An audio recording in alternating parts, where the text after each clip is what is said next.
What romantic gesture creeps you out in real life? 1. Guys who treat "no, I'm not interested" like it's a challenge, or just the whole "won't take no for an answer" attitude in general.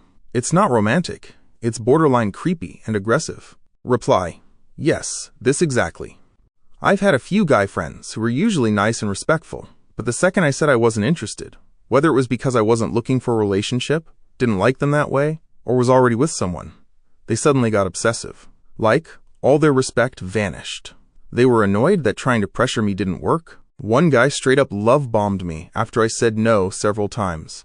Sent me over 200 messages talking about how he couldn't live without me and that if I rejected him again, he'd kill himself. I ended up spending like an hour trying to talk him down, and when I showed concern and actually worried about him, he lost interest instantly. A few weeks later, he had a new girlfriend. 2. Someone showing up at my job or to a family event without being invited or even giving a heads up. Reply: I had this guy the first was casually dating show up at my work when I was working retail. He just stood around awkwardly, and it was creepy as hell. Like, dude, I'm working, not here to give you attention. 3. Just randomly turning up at my house with zero warning. It's just weird and unsettling. Reply: I've had guys I broke up with leave packages at my door out of nowhere. It's happened twice this year. Every time I'm just standing there thinking, why would you think this is okay? It's weird and uncomfortable, and no, it doesn't make me want you back. 4. Ordering food for me at a restaurant. Huge red flag for controlling behavior. Reply: I dated someone who'd ask me what I wanted, and then order for both of us because I had anxiety. That was actually helpful and thoughtful. But if a guy just decided what I'd eat without asking? No way. That's controlling and gross. 5. Offering to walk me home after a first date.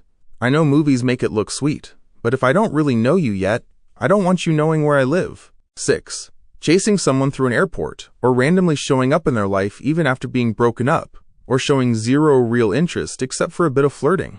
And yeah, I'm a guy, and it's honestly worse when we do this. The threat factor is way higher whether we like it or not. 7. Public proposals. Proposing in front of family or close friends is cool, but doing it in front of a bunch of strangers with no heads up is awful. That's not sweet. That's manipulative and toxic. 8. Bringing flowers to my job. I worked as a nurse and had a guy do this after just one date. It was a super hectic shift, and the nursing supervisor pulled me away from patients to talk to this guy. Before cell phones were a thing. I was so embarrassed when she asked who he even was. He was nice and I probably would have gone out again, but that moment totally creeped me out. 9. A guy showed up to my friend's house, went into the backyard, held up a Bluetooth speaker and blasted music outside her bedroom window. They had already been broken up for months. Reply: that's almost exactly what my ex did. He parked outside my second-floor apartment at 2 in the morning, blasting the police's "Every Breath You Take" from his car stereo. And this was after he cheated on me 6 days before our wedding. He was already dating someone new. And yeah, this was like 40 years ago, but it still lives in my head. 10.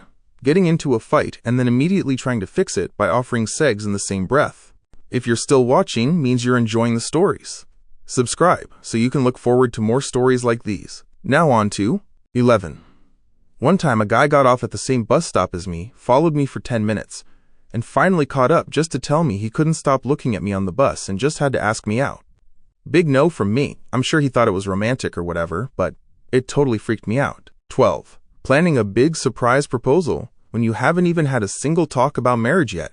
That kind of thing looks cute in movies, but in real life, way too soon, and honestly uncomfortable. 13. When someone you're seeing says stuff like, "I'd rather die than lose you," or anything close to that. I've been through that with my first boyfriend. Huge red flags. He also turned out to be an incel who would trauma dump into my DMs. People like that need therapy, not to latch on to some poor girl for the tiniest bit of kindness. 14. Being serenaded. I don't care what anyone says, it's super awkward and secondhand embarrassing. 15. A few years ago, there was this guy who had a huge crush on me. He was a nice guy, but I had just come out of a serious relationship and wasn't even thinking about dating. One day, while I was trying to sleep, he came to the apartment I was staying at. I didn't want to see him, but my roommate opened the door, let him in, and let him come into my room. He sat on my bed, kissed my cheek, and just stared at me for like 5 minutes. I wasn't asleep. I felt frozen. I couldn't believe my roommate let some random guy into my room while I was clearly unresponsive. After he left, I got up to yell at her and saw a bouquet of roses sitting in the kitchen. The whole thing felt straight up creepy. Later, I found out he was obsessively posting about me in group chats and saying awful, disturbing stuff. 16. Getting good morning texts from someone you're not even into. It just feels like too much, too soon. 17. Throwing rocks at my window. Please don't. This isn't a 90s teen movie. 18. Bringing a huge bouquet of roses on a date. Just send them to my place. I don't want to be dragging flowers around all night while people stare. It's super awkward. 19. Constantly texting me and asking stuff during work hours, then getting mad when I don't respond right away. Then I have to explain why I can't be texting in the middle of my job. It's exhausting. 20.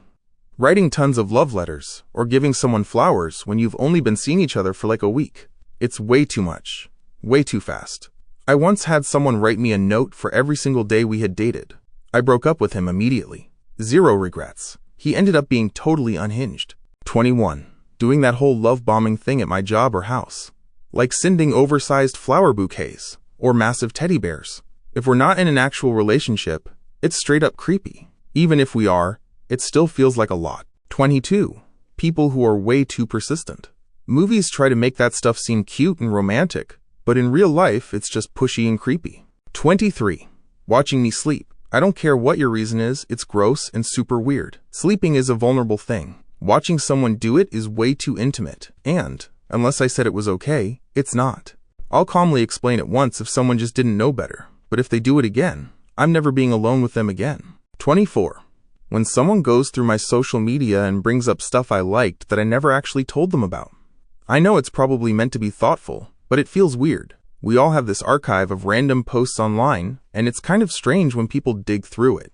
Just bring stuff up naturally in conversation. I'm a guy, by the way, and someone once said, I saw your post from 6 years ago saying you love pistachio ice cream, so I got you pistachio ice cream.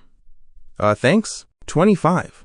That thing where someone stands outside your place in the pouring rain with a speaker blasting love songs for the whole neighborhood to hear? No thanks. I'd be so embarrassed I'd consider moving to Alaska. If you've made it this far, mention your favorite love song in the comments, so I know you're still watching. Now on to 26. If I was trying to impress a girl at some public event with a microphone and stage, there's no way I'd get up there, point her out, and ask her out in front of everyone. That just sounds like putting a ton of pressure and attention on her in public and making it super uncomfortable. I could just talk to her like a normal person. 27. I saw this rom-com recently where the guy actually called the cops on the girl and had her arrested for breaking into his place, just so he could get her number. Yeah, that. Definitely that. 28. When someone holds the door open for you, but you're still kind of far away, so now you've got to awkwardly jog over and say thanks. 29. Being completely obsessed with someone who doesn't know you or isn't into you at all, and having 0 boundaries about it. 30. People all have really different views on what counts as crossing a line. Something might come off as creepy to one person, maybe because of their past, trauma, or personal triggers. But to someone else, it might feel totally fine and normal. It's really all about how the other person sees it.